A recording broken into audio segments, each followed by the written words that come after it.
What was that? Probably a bear, Joey teased. Not funny, Jay. Tori glared at her son. Or a cougar, Andrew added to her son's torment. Ugh, these boys would be the death of her yet. Don't worry, Mrs. C. It's only a raccoon or deer. Kurt came to her rescue. All three teens were good kids, but Kurt had the softest heart out of the trio. She hoped he was right.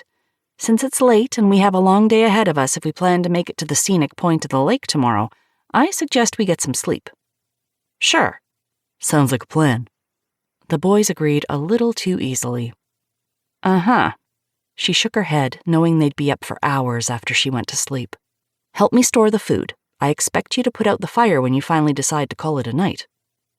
The group worked together, and within minutes the campsite appeared clutter-free from critters looking for munchies. Don't forget to take care of the fire. I know, Mama T. I've done this 1,000 times with Papa Ryan. Maybe not 1,000, but she'd admit Joey's experience outweighed hers. I'll see you 3 in the morning. The teens bid her good night. After removing her boots and crawling into her tent, she zipped it closed. Her body ached from the hike, and sleeping on a small, thin mat did nothing to help the matter, but the light in Joey's eyes was worth it.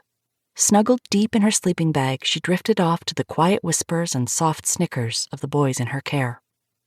Tori jolted awake. She sat upright and tilted her head, listening for what had roused her. A bear or a cougar. Wait, did Indiana have bears? Yeah, she had no idea. Feet scuffled, followed by a crash, but it was the muffled cry that had her rushing from her tent. The flap flew open. She bolted outside and came to an abrupt halt. Her eyes adjusted to the moonlit area. 3 one-person tents lay in shambles. The contents of the backpacks were scattered on the ground. The body of one of the teens lay slumped over the log they'd used to sit on by the fire, while the other 2 lay sprawled on the ground, all moaning in pain. A scream formed in her throat, but she stuffed it down. Forcing away the urge to run to them, she whipped around and rushed toward her tent to retrieve the Smith & Wesson from her pack. She had to help her boys, but not without a way to protect them.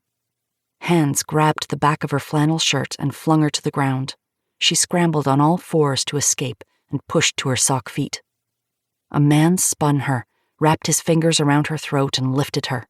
In the dark, with the moonlight filtering through the trees and a ski mask covering his face, all she saw was the white of his eyes. I'll be back for you after I take care of those boys. Don't go anywhere. Hot breath brushed her cheek. A second later, he tossed her against a tree. Her shoulder collided with the rough exterior and her head slammed into the trunk. She slid to the forest floor and toppled over. The veil of darkness hovered above. She fought against the abyss that threatened to take her under. Her eyes closed of their own accord. Feet shuffled and low voices poked at her half-conscious state, but she was unable to clear her muddled brain. Blood dripped down the back of her neck. She blinked, but the haze refused to dissipate. She struggled with what to do. Her maternal instinct shouted at her to go to her boys, but in her condition, she'd never be able to protect them. She had to hide before the man returned so she could get help. If the man abducted her, no, she refused to let that happen. Joey and his friends needed her. They had to be okay. What would she do without Joey, her son in all the important ways? Her only connection left to Ryan. A gunshot rang out in the night. She jolted, sending bright white streaks flashing behind her eyelids. Joey! She squinted, searching the campsite. The boys were nowhere in sight. Maybe more time had passed than she thought. They were there a minute ago, weren't they? Had the masked man shot one of them? Her head pounded, reminding her of the man's threat to return for her. Tori pushed to her feet. The trees spun around her. She shot out a hand to grab hold of anything to keep her upright, but missed. She fell. Her hip took the brunt of her stumble. Blood whooshed in her ears. On her stomach, lying across the dirt and leaf-covered ground, she army-crawled toward her tent.